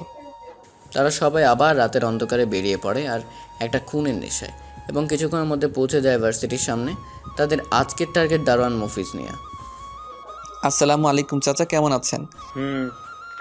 আমি ভালো আছি, কিন্তু তোমরা কারা আর এত রাতে এখানে কেন? রাতের বেলায় এই এলাকা মোটেও ভালো না, তোমরা চলে যাও এখান থেকে। যা বাবা, খালা সালামে যাওয়াটা দিল না। আপিদ মনে মনে কথাটা বলে তারা গতকালকের মতো মুখে মাস্ক এবং পরনে কালো কোট ছিল, তাই তাদের চিনতে পারেনি। আসলে চাচা আমরা রাস্তা ভুলে গেছি, তাই এদিকে চলে এসেছি। আর আমাদের না সামনের দিকে যেতে ভয় করছে, যদি আপনি আমাদের সাথে কিছুটা যেতেন। তোমরা তিনজন হয়ে ভয় করছো, আর তোমাদের দেখে মনে হচ্ছে অনেক বড় ঘরের সন্তান। প্লিজ চাচা, এই মোড়টা পার করে দিলে হবে। শুনেছি এই মোড়ে নাকি ভূত থাকে, আমরা আবার ভূত অনেক ভয় করি। আচ্ছা, তোমরা এত করে যখন বলছো তখন না হয় দিয়ে আসলাম কিছুটা। তারা সবাই এবং মফিজ মিয়া হেঁটে চলল। কিছুটা যাওয়ার পর মোড় পার হওয়ার সাথে সাথে আবির এবং আবির তাকে গাছের সাথে বেঁধে ফেলে। এই তোমরা কি করছো? এটা আমাকে বাঁধছো কেন? তোকে মারার জন্য। মফিজ মিয়াকে আর কোনো কথার সুযোগ না দিয়ে তার মুখে টেপ মেরে দেওয়া হয়। গতকালকে আকবর মিয়াকে মারতে আমরা প্রচুর কথা বলেছি, কিন্তু আজকে বেশি কথা বলবো না। শুধু একটা প্রশ্ন করব, সোজা উত্তর দিবি, না হলে খালাস। অবনী আর বাকি সবাই মুখের মাস্ক খুলে ফেলে। তাদের দেখে মফিজ মিয়ার চোখ বড় বড় হয়ে যায় আর মুখ আওয়াজ করছে। অবনী গিয়ে তার মুখের ট্যাপ খুলে দেয়। তো তোমরা বেঁচে আসিস? কেন, কি ভেবেছিস মরে যাব? বেশি সময় নষ্ট করব না, শুধু একটা প্রশ্ন করব, সঠিক উত্তর দিবি। তোদের বসের নাম কি? জানি না। আর কোনো শব্দ বের হয় না, শরীরটা আস্তে আস্তে নিস্তেজ হয়ে যাচ্ছে তার। একটা গুলি এসে লাগে তার কপালে। গুলি হাতে দাঁড়িয়ে আছে অবনী। আরে বাবা, আজকেও তুমি মেরে দিলে, আমাদেরকেও তো মারার সুযোগ দিবে একটু। অবনী কাউকে সুযোগ দেয় না, সে সুযোগ নেয়। আর ওকে ভার্সিটির গেটের সামনে নিয়ে ফেলে দাও। হ্যাঁ, নিজে মারবে আর আমাদের বলবে ফেলতে। ফেলবে কিনা সেটা বলো। আরে ফেলবো তো, এই তো ফেলে দিচ্ছি। তারা দুজন মফিজ মিয়াকে ধরে এনে ফেলে দেয় ভার্সিটি গেটের সামনে। আর পিছনে তারা দুজন খিলখিল করে হেসে দেয়। এই ভাইয়া, কি চিল্লাচ্ছিস কেন? আরে রাগুস কেন? একটা সুযোগ আছে তাদের টিচ করার। বড় ভাইদের সামনে এগুলো বলতে লজ্জা করে না? আসছে বড় ভাই হতে। তোর মনে চায় ভাবে কিছু মুখেতে? কি মনে চায় না? কিন্তু কিভাবে? আমি যেভাবে করব তুইও সেভাবে করবি। ওকে। এতক্ষণে মাহি আর অবনী তাদের কাছে চলে এসেছে। এই মাহি, দেখো তো, আমার চোখে মনে হয় কিছু একটা পড়েছে। কই দেখি। এই অবনী, দেখো তো, আমার চোখে মনে হয় কিছু পড়েছে। থাক, লাগবে না, আমি দেখে নিচ্ছি। আরে আমি কি বললাম, এদিকে আসো, আমি দেখে দিচ্ছি। তারা দুজন দুজনের চোখের কাছে নিজেদের চোখ নিতেই তারা দুজন তাদের নিজেদের চাঁট ঠোঁট এক করে দেয়। মাহি এবং অবনী এরকম হঠাৎ লিপ কিসে ঘাবড়ে যায়, তবুও নিজেদের ঠিক করে হাত চাটতে চেষ্টা করে, কিন্তু তাদের সাথে না পেরে রেসপন্স দিতে থাকে। কিছুক্ষণ থাকার পর দুজন দুজনকে ছেড়ে দেয়। এই তোমাদের চোখে কি পড়ছিল? কি করবো বলো, তোমাকে বললে তো তুমি দাও না, তাই কৌশল করে নিয়ে নিলাম। মিশনে এসেও তোমাদের দুই ভাইয়ের লুচ্চামি গেল না। প্ল্যানটা ছিল কার? আবিদের। আবার হাসে? তোমার হাসি আমি ছুটাচ্ছি, এখান থেকে যেয়ে নেই। এই তোরা চল, এখানে আর থাকা যাবে না, তোরা বাড়িতে গিয়ে ঝগড়া করিস। চল। অতঃপর তারা চারজন সেখান থেকে প্রস্থান করে। পরদিন সকালবেলা টিভিতে সেই আগের ন্যায় একই নিউজ।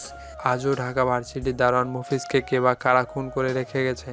আগের খুনের মতো খুনি এবং ক্রু রেখে যায়নি। পুলিশ ধারণা করছে তাদের খুন এবং এবারের খুনটা ওই একই ব্যক্তি করেছে। জানা গেছে মফিজ মিয়া ড্রাগ পাচারকারীদের সাথে যুক্ত ছিলেন। পরবর্তী আপডেটের জন্য চ্যানেলেই চোখ রাখুন। দেখছো, আমরা অল্প কয়েকদিনে ফেমাস হয়ে যাব। আসছে প্রেমাস হতে। নিজের কাজ ঠিক মতো করো। আমি তো আমার কাজ ঠিক মতোই করছি, তুমি নিজের কাজ ঠিক মতো করো। সারাদিন শুধু ফাঁকিবাজি করো তুমি। কি আমি ফাঁকিবাজি করি? নিজে কাজে ফাঁকি দিয়ে আমার উপর চাপাচ্ছ? আসছে, আমি তার উপর আমার দোষ চাপাতে যাব? আমি আমার কাজ ঠিক মতোই করি। কিভাবে করো জানা আছে আমার। জানা থাকলে ভালো। তুমি এই তোরা তোদের ঝগড়া থামাবি নাকি সারাদিন ঝগড়া করবি? ঝগড়া কি আমি করতে আসছি নাকি সে?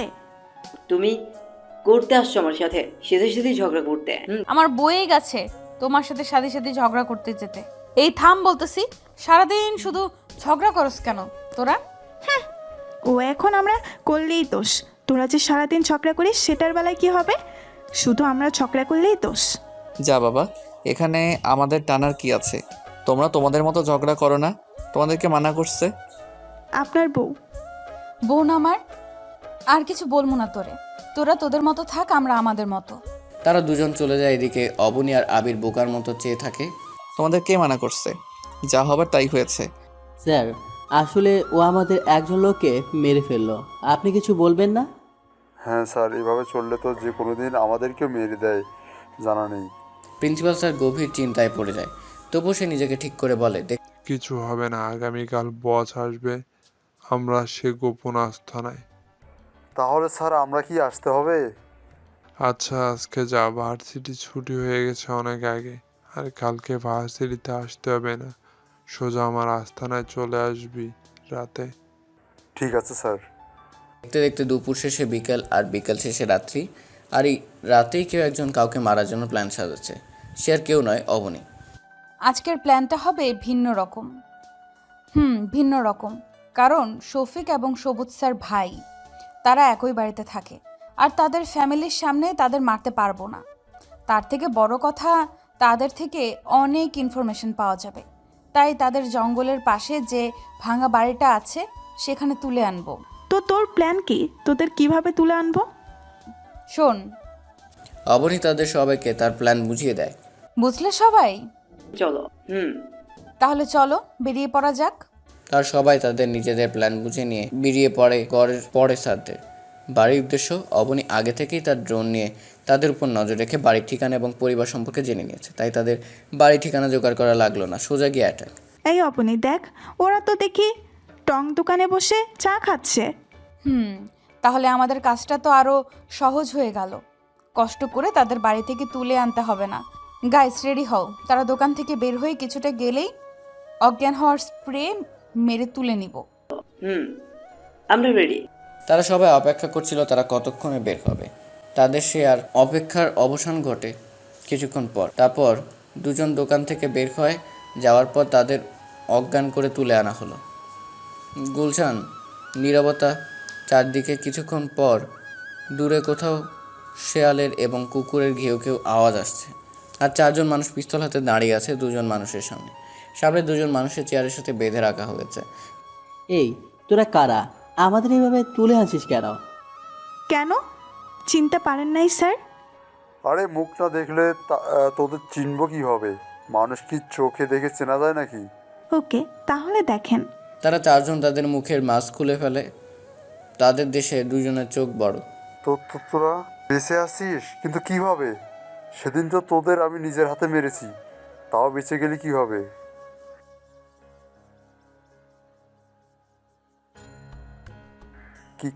কিসের প্রশ্ন আর কিসের উত্তর? আমি এত কথা বলতে পারবো না। এই মাহি, তুই জিজ্ঞেস কর। স্যার, আপনাদের বেশি কিছু জিজ্ঞেস করব না, শুধু কয়েকটা প্রশ্ন করব, তার সঠিক উত্তর দেবেন। আপনার বসের নাম কি? জানি না। আপনাদের বস কোথায় থাকে? জানি না। আপনাদের বসকে পাবো কোথায়? আরে জানি তো, আমরা সব প্রিন্সিপাল স্যার জানেন। ওকে মাহি, তুই সর। আবির, এবার তোমার কাজ শুরু করো। আবির গিয়ে একটা চেয়ার টেনে বসে পড়ে তাদের সামনে, আর একটা বক্স রাখে টেবিলের উপর। সেটা থেকে সে প্রথমে প্লাস বের করে এবং আসিফ সাহেবের একটা নোক টেনে তুলে ফেলে। সে চিৎকার করছে কিন্তু সেটা কারো কান অবধি পৌঁছচ্ছে না। বল, তোদের বসের নাম কি? কথাটা বলতে বলতে আবির আবার বাক্স থেকে ব্লেড এবং মরিচের গুঁড়া বের করে। জানি না। আবির কোনো কথা না বলে উঠে সবুজ স্যারের গায়ে থাকা শার্টটা খুলে ফেলে এবং তার শাড়ির ব্লেড দিয়ে কাটতে থাকে। বলবি না তোদের কিছু? না। ওকে ফাইন, তোদের বলতে হবে না। আবির আবার তার শরীর কাটতে থাকে এবং তাতে মরিচের গোড়া ঢেলে দেয়। সে গগন পাঠানো চিৎকার করছে কিন্তু সেটা কারো কান অব্দি পৌঁছচ্ছে না। বলবি না? বলছি প্লিজ, আর না, আমি পারছি না, প্লিজ ছেড়ে দাও আমাকে। আবির পানিটা এনে ওর গায়ে ঢেলে দে। আবিরের কথা মতো পানি এনে ঢেলে দেয়। নে এবার বল। আসিফ ভাই আপনি বলেন, আমি আর পারছি না। আশিক চৌধুরী আমাদের বসের নাম। সে কি করে বা কোথায় থাকে আমরা কিছু জানি না, সব প্রিন্সিপাল স্যার জানেন। তাকে কোথায় পাবো? সে আগামীকাল আসবে প্রিন্সিপাল স্যারের সাথে দেখা করার জন্য। আমাদেরও যেতে বলেছে, কিন্তু কোথায় আসবে সেটা বল। প্রিন্সিপাল স্যারের বাড়ির পেছনে তার একটা গ্যারেজ আছে, সেখানে আসবে রাতে। তাহলে এবার তোমরা তোমাদের কাজ সেরে ফেলো। আমরা তো সব বলে দিয়েছি, এখন আমাদের মুক্তি দে। মুক্তি দিব, চিরতরে মুক্তি দিব। বলেই দুজনে পটাপট 2টা গুলি চালায়। 2টা বুলেট দিয়ে তাদের মাথায় এপার ওপার হয়ে যায়, নিথর হয়ে পড়ে তাদের শরীর। এবার চলো যাওয়া যাক। দাঁড়াও, ওদের ফেলা লাগবে না? না, ওদের এখানেই থাকতে দাও। এরা এখানে থাকলে আমাদের কাজটা আর সহজ হয়ে যাবে। আর এখন চলো, আমি আর কিছু বলতে পারবো না, আমার শরীর অনেকটা ক্লান্ত লাগছে। চলো। তারা সকলে চলে আসে তাদের বাড়িতে, আর সেই ঘুমিয়ে পড়ে। সবে অনেক ক্লান্ত, তাই বিছানার সাথে গা এড়িয়ে দেওয়ার কিছুক্ষণের মধ্যে তা হারিয়ে যায় ঘুমের রাজ্যে। পরদিন সকালবেলা আবিরের ঘুম ভেঙে যায় মোবাইলের সাউন্ডে। সে ঘুম ঘুম চোখে মোবাইলে তাকায়। আদনান সাহেব কল করেছে। হ্যালো আব্বু। কিরে, এখনো ঘুমাচ্ছিস নাকি? কেন, কি হয়েছে? ওঠ, এত বেলা পর্যন্ত ঘুমানো লাগবে না। আর তোদের কাজ কতটুকু হয়েছে? কাজ আজকে শেষ হবে, আর বাকিটা অবনী জানে। এই অবনীর নাম্বার বন্ধ কেন? দেখ তো। অবনীর নাম্বার বন্ধ হতে যাবে কেন? আচ্ছা তুমি রাখো, আমি দেখছি। আবির লাইন কেটে দিয়ে চলে যায় অবনীতের রুমে। সে কি রুমে কাউকে পায় না? আবির তাদের না পেয়ে পুরো বাড়ি খুঁজে তাও পায় না। সে অনেকটা ঘাবড়ে যায় তাদের না পেয়ে, যে অনেকটা ভয় পেয়ে যায় কিছু একটা ভেবে। তারপর সে আর কিছু না ভেবে চলে আসে ছাদে। ছাদটাতে তাদের খোঁজা হয়নি। ছাদে এসে দেখে তারা দুজন দাঁড়িয়ে আছে। আবির গিয়ে তাদের পেছনে দাঁড়ায়। তোমরা এখানে? আর তোমাদের আমি সারা বাড়িতে খুঁজেছি, জানো কতটা ভয় পেয়ে গেছিলাম তোমাদের না পেয়ে। আরে এখানে ভয় পাবার কি আছে? ঠিক মতো খুঁজলে তো আমাদের পেয়ে যেতে। মাহি তুমি একটু নিচে যাবে? আচ্ছা যাচ্ছি। মাহি চলে যায় নিচে, আর আবির পিছনে দাঁড়ায় অবনীর পাশে। অবনীর হাতের উপর হাত রাখে সে। তোমার কি হয়েছে অবনী? কই কি হয়েছে? আমার কিছু হয়নি। তোমাকে আজকে এরকম দেখাচ্ছে কেন? আর মোবাইল বন্ধ কেন? মোবাইলের চার্জ শেষ। আর আমাকে কিরকম দেখাচ্ছে? আজকে তোমাকে অন্যরকম দেখাচ্ছে। কোনো কিছু নিয়ে মন খারাপ? না। তাহলে মন খারাপ কেন? মামা মামি জারার কথা খুব মনে পড়ছে। কত মাস হয়ে গেল তাদের সাথে যোগাযোগ নাই। আরে বাবা, এখানে মন খারাপ করার কি আছে? আজকেই তো আমাদের মিশনটা শেষ হবে, তারপর না হয় আমাদের সাথে গিয়ে দেখা করে আসবে। এবার একটু হাসো প্লিজ। আবির অবনীকে নিজের বাহুডোরে আবদ্ধ করে নেয়। অবনী কোনো বাধা দেয় না, সেও আবদ্ধ হয়ে যায় আবিরের বাহুডোরে। দেখতে দেখতে চলে আসে সেই দিনটা, চলে আসে দিনের শেষের রাত্রি। অবনী প্রিন্সিপাল স্যারের গ্যারেজ কোথায়? আমরা জানবো কিভাবে? শুনলি না, তার বাড়ির পেছনে। আর সমস্যা নাই, আমি ড্রোন নিয়ে পরীক্ষা করে নিয়েছি। তার বাড়ির পেছনে একটা গ্যারেজ আছে। আর হ্যাঁ, অবনী তোর না সিক্রেট এজেন্ট ছিল একজন, সে কোথায়? তাকেও মেরে ফেলেছে তারা। আর আজকের কাজটা বেশি কঠিন হবে। সবাই 2টা করে পিস্তল নিয়ে যাবে। জানি না তারা কতজন থাকবে আজকে, তাই সবাইকে সতর্ক করতে হবে। তাই সবাই রেডি হয়ে নাও দ্রুত। যে যার মতো করে রেডি হয়ে বেরিয়ে পড়ে এক মরণ খেলার উদ্দেশ্যে। সে মরণ খেলায় শুধু একটাই রুলস হয়, মরো না হয় মারো। তারা সেই মরণের সাথে ডুব দিতে যাচ্ছে। আজকে হয়তো কেউ মরবে না, হয় মারবে।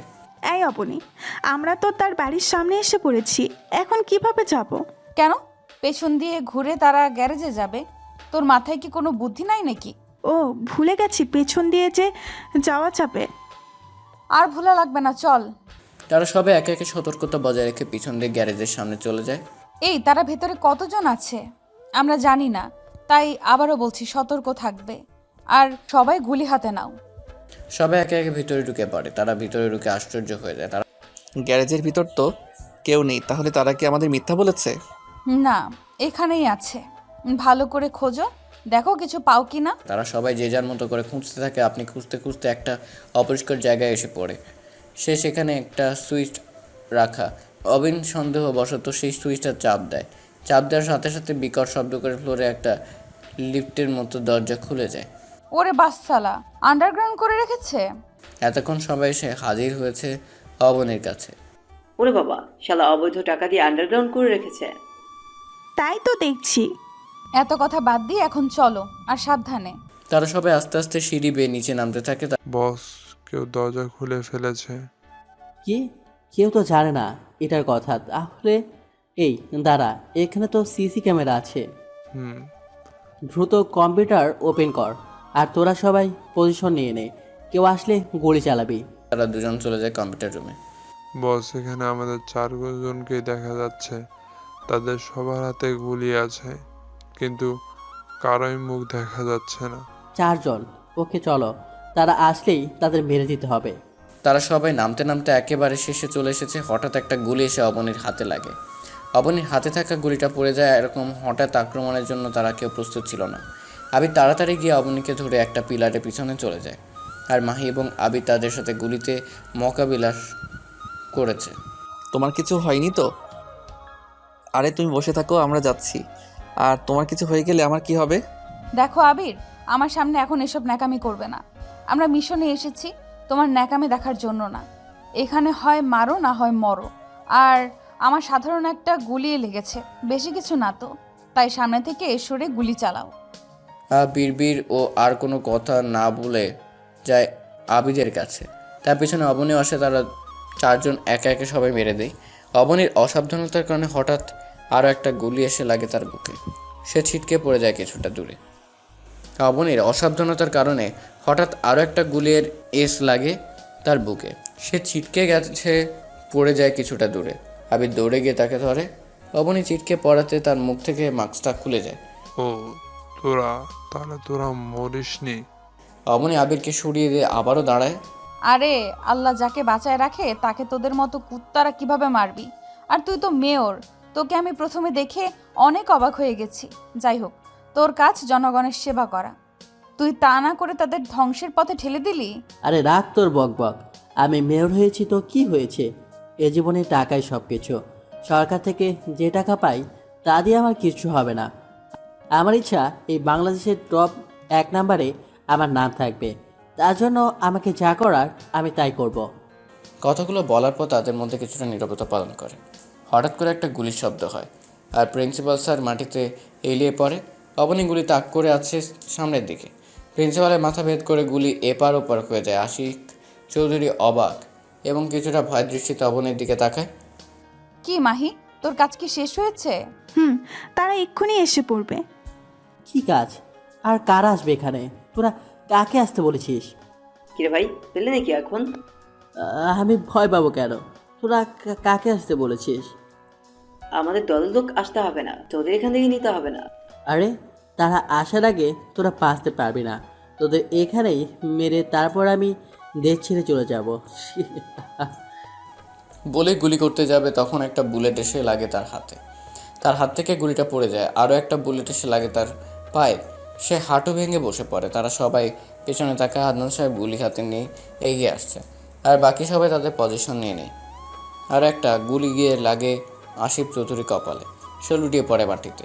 আব্বু, তুমি এসেছো? তোরা ঠিক আছিস তো? আমরা ঠিক আছি, কিন্তু অবনী ঠিক নেই, তার গুলি লেগেছে। অবনী হঠাৎ করে অজ্ঞান হয়ে যায়। তার শরীর থেকে অতিরিক্ত রক্ত যাওয়ার কারণে অজ্ঞান হয়ে যায়। আব্বু, অবনী অজ্ঞান হয়ে গেছে। তাকে তাড়াতাড়ি হসপিটালে নিয়ে চল, আর তোমরা লাশগুলোকে মর্গে পাঠিয়ে দিও। তারা সবাই অবনীকে নিয়ে চলে যায় হসপিটাল এবং তাকে এমার্জেন্সি পাঠানো হয়। মিটি মিটি চোখ তুলছে অবনী।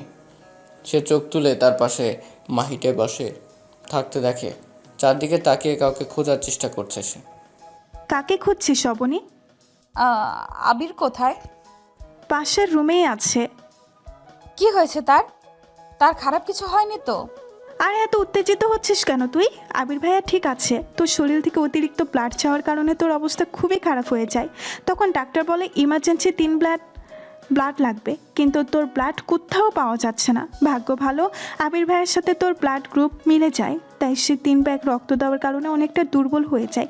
তাই পাশের রুমে তাকে স্যালাইন দিয়ে রাখা হয়েছে। আজকে যদি আবির ভাইয়ের সাথে তোর ব্লাড গ্রুপ না মিলতো তাহলে কি হতো জানি না। আমি আবিরের কাছে যাব। দেখ অবনী, পাগলামি করবি না, তার থেকেও তুই বেশি দুর্বল। আর সে কিছুক্ষণের মধ্যেই ঠিক হয়ে যাবে, আর তুই শুয়ে থাক। না, আমি তার কাছে যাব মাহি।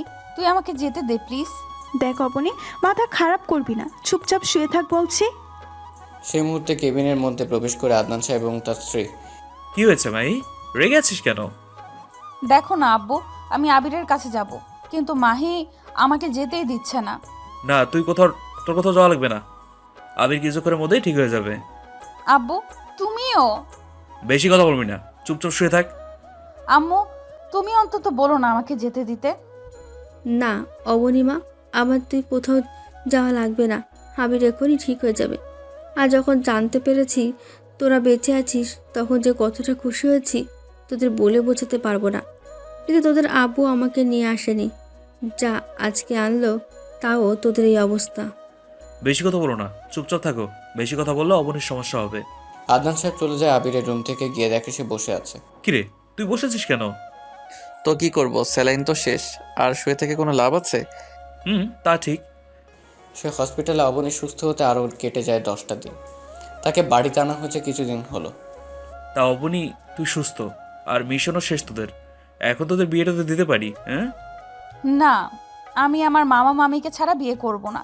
তারা আমাকে ছোট থেকে লালন পালন করে বড় করেছে, আমি তাদের রেখে আমার নতুন জীবনে পা রাখবো কিভাবে? ওকে, তুই বলতে চাচ্ছিস তুই তাদের ছাড়া বিয়ে করবি না। ওকে ফাইন, আমরা কালকেই যাব তোর মামার বাড়িতে, মানে তোর বাড়িতে। এবার হ্যাপি তুই? হ্যাপি, অনেক হ্যাপি।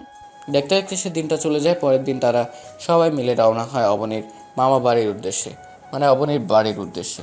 তারা 1 ঘন্টা জার্নির পরে এসে পৌঁছায় অবনীর মামা বাড়িতে। অবনীর মামা বারান্দায় বসেছিল, এমন সময় তাদের বাড়ির দিকে একসাথে 2টা গাড়ি ঢুকায় সে কিছুটা অবাক হয়ে যায়।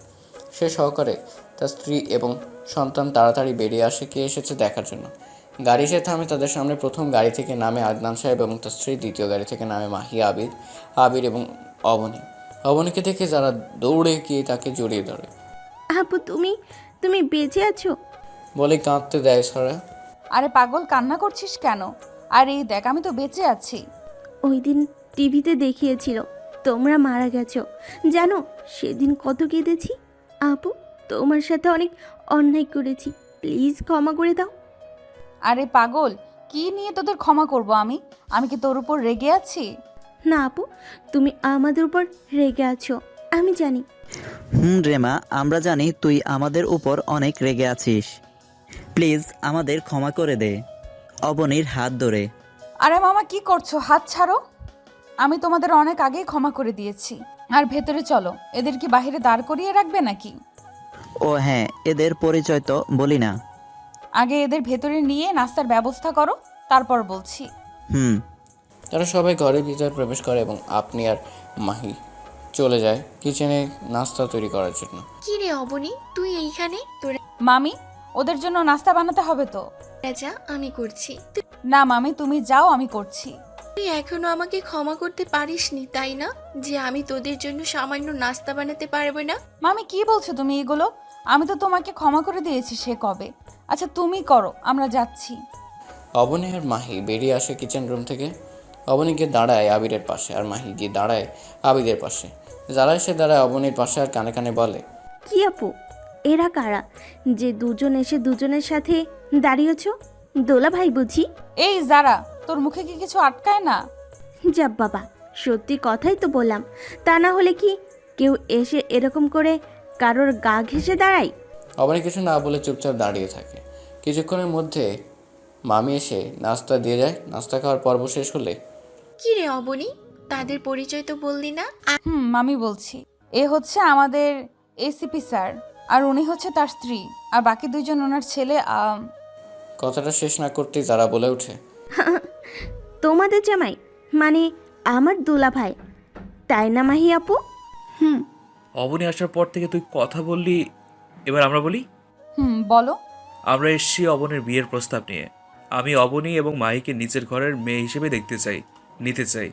আমি তাদের বিয়ে দিয়ে দিতাম, কিন্তু অবনী আপনাদের ছাড়া বিয়ে করবে না। আর মাহির তো অবনী ছাড়া কেউ নেই, তাই অবনীর যে সিদ্ধান্ত মাহিরও তাই সিদ্ধান্ত। এরা আবার একে অপরকে ভালোবাসে। এখন আপনারা যদি চান তাহলে তাদের দুজনকে আমার ঘরের পুত্রবধূ হিসেবে নিয়ে যেতে চাই। আমরা আর কি বলবো, যদি তাদের দুজন এই বিয়েতে মত থাকে তাহলে আমাদের কোনো আপত্তি নেই। ওদের সুখেই তো আমাদের সুখ। তা আর কি, হয়েই তো গেলই। তা এখন তোদের দুজনের কোনো আপত্তি নেই তো? তাদের দুজনের একজন কথা বলে না, মাথা নিচু করে চুপচাপ দাঁড়িয়ে আছে। তারা আরে চুপচাপ থাকার সম্মতির সিদ্ধান্ত দেয়, আর তারা মুখে বলতে বুঝি লজ্জা করে না, হ্যাঁ তাই না পুরা? তো যাই হোক, তাহলে বিয়ের তারিখ ঠিক করে গেলেই হবে, আর তারা এখন এ বাড়িতে থাকবে। বিয়ের দিন তারিখ ঠিক করে চলে যায়, বাকিরা যে যার রুশে চলে যায়। অবনীর রুমে চলে যায়। তখন অবনীর মামি রুমে প্রবেশ করার সাথে তার মামা। কিছু বলবে মামা? এই নে তোর সম্পত্তিগুলো, আমরা আর এই পাপের বোঝা সইতে পারছি না। না আরে মামি, এগুলো দিয়ে এখন আমি কি করব? এগুলো তোমাদের কাছেই রেখে দাও। আরে এটা হয় না, এটা তোর প্রাপ্য জিনিস, তাই এটা তোর কাছেই রেখে দে।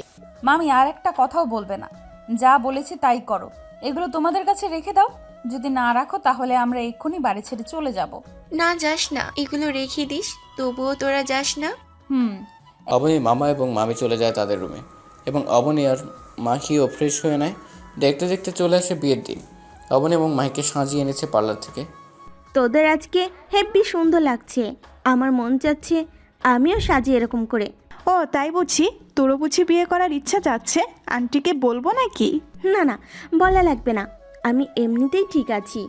বলেই যারা দৌড়ে চলে যায়, আর মাহি অবনীও হেসে দেয়। দেখতে দেখতে তাদের বিয়েটাও হয়ে যায়। তাদেরকে নিয়ে আসা হয় আদনান সাহেবের বাড়িতে। হেঁটে প্রায় মাঝখানে আরও কয়েক মিনিট। এখন রাত 12টা বেজে 2 মিনিট 4 সেকেন্ড। 2 রুমের দরজার সামনে দাঁড়িয়ে আছে আবির এবং আবির। এই শোন, বিড়ালটা ভালো করে মারবি কিন্তু, বেঁচে যেন না ফিরতে পারে। এই কি বলি তুই? আমি তোর বড় ভাই, এসব বলতে তোর লজ্জা করে না? আসছে বড় ভাই, যা বিড়াল ভালো করে মারবি। বলে আবিরকে ধাক্কা মেরে রুমে ঢুকিয়ে আর নিজেও ঢুকে পড়ে নিজের রুমে। অবনী ইয়াহাব বড় ঘোমটা টেনে বসে আছে বাসর ঘরে। আবির গিয়ে তার সামনে দাঁড়ায়। অবনী সে তাকে 5 ছুঁয়ে সালাম করে, আবার গিয়ে বসে পড়ে। আবির গিয়ে তার ঘোমটাটা তুলে দেন আর এক নজরে তাকিয়ে থাকে। অন্যদিকে আবির এবং মাহিরও সেম অবস্থা। সেও মাহির ঘোমটা তুলে দিয়ে এক নজরে তাকিয়ে থাকে। এই কি হলো? এইভাবে কি দেখো? তোমাকে। কেন, আগে কি কখনো দেখোনি নাকি? দেখেছি, কিন্তু আজকের মতো এত সুন্দর সাজে দেখিনি। কেন, আগে কি দেখতে খারাপ ছিলাম নাকি? না, তবে আগের থেকেও সুন্দর লাগছে তোমাকে। যাও, লজ্জা করে না বুঝি আমার? ওরে আমার লজ্জাবতী রে। এই শোনো না। বলো। চলো না ছাদে যাই। এখন যাব, তাও এত রাতে? তো কি হয়েছে, চলো না। আচ্ছা চলো। তারা দুজন চলে আসে ছাদে। এসে তারা গিয়ে বসে পড়ে দোলনায়। অবনী দোলনাতে আবিরের কোলে মাথা রেখে শুয়ে পড়ে। এই তুমি কিন্তু আমাকে প্রপোজ করনি। তো কি হয়েছে? এখন তো আমাদের বিয়ে হয়ে গেছে, সো কোনো প্রপোজ করা লাগবে না। লাগবে না মানে? তুমি এক্ষুনি আমাকে প্রপোজ করবে। আচ্ছা বাবা, রাগ করছো কেন? করছি, কিন্তু কি দিয়ে করবো? আমার কাছে তো কিছুই নেই। দাঁড়াও, দিচ্ছি। বলে অবনী তার হাত থেকে একটা চুড়ি খুলে দেয়। নাও, এখন করো। আবির কি অবনীর হাত থেকে চুড়িটা নিয়ে তার সামনে হাঁটু কেড়ে বসে পড়ে। ভালোবাসা কি তা আমি জানি না, ভালোবাসা কাকে বলে সেটাও জানি না আমি। কিন্তু তোমাকে যেদিন প্রথম শপিং মলে দেখেছি, তারপর থেকে নিজের কাছে কীরকম শূন্যতা অনুভব করি। তোমার প্রতি একটা আলাদা টান, আলাদা আকাঙ্ক্ষা অনুভব করি। এটা কি বলে আমি জানি না। এটাকে যদি ভালোবাসা বলে তাহলে আমি তোমাকে ভালোবাসি। আমার এক বন্ধু আমাকে বলেছিল এটা নাকি আমার আবেগ, ভালো লাগা, কিন্তু ভালোবাসা না। এটা কিছুদিন পর কেটে যাবে। কিন্তু প্রথমে একটা মানুষের আবেগ দ্বারা শুরু হয় তার প্রিয় মানুষটার কাছে যাওয়ার।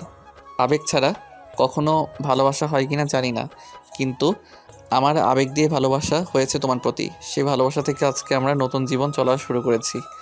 আচ্ছা তুমি কি হবে আমার বাবুর আম্মু? নিবি কি আমার এই অগোছালো জীবনটা গুছিয়ে দেওয়ার দায়িত্ব? হবে কি আমার সূর্য অস্ত যাওয়ার সময়টা দেখার সাথী? হবে কি আমার রাতের জ্যোৎস্না বিলাস করার সাথী? হবে কি আমার একই রাস্তায় পাশাপাশি হাতে হাত রেখে চলার সাথী? I love you Abani. Abani আবির হাত থেকে চুড়িটা নিয়ে বলো। তোমার বাবুর আম্মু, দায়িত্ব নিয়েছি তোমার অগোছালো জীবনটা গুছিয়ে দেওয়ার। সাথী হব তোমার সূর্য অস্ত যাওয়ার দেখার। হব তোমার জ্যোৎস্না বিলাসের সাথী, হব তোমার হাতে হাত রেখে চলার সাথী। আবির উঠে অবনীকে আগলে নেয় নিজের বাহুডোরে। অবনীও আজ নিজ ইচ্ছে আবদ্ধ হয়ে যায় আবিরের বাহুডোরে। এভাবে তারা কতক্ষণ ছিল জানা নেই। এই একটা ইয়ে দাও না। ইয়েটা কি? পাপ্পি। আমি এখানে দিতে পারবো না, রুমে চলো। তারা দুজন চলে যায় নিজেদের রুমে। আজ এখান থেকে শুরু হবে তাদের নতুন জীবন, নতুন করে গড়ে তোলা তাদের সংসারের স্বপ্ন। আচ্ছা তারা হারিয়ে যাক না তাদের অতল ভালোবাসায়, দেখাক না তাদের নতুন সংসারের স্বপ্ন। সেখানে আমরা কাবাব হাড্ডি মুখে জানতো এখন বহুত শুনে ফেলেছেন। আর না, একেবারে যাবেন গা। অপেক্ষা করুন নেক্সট গল্পের জন্য। সে পর্যন্ত ভালো থাকবেন। ধন্যবাদ।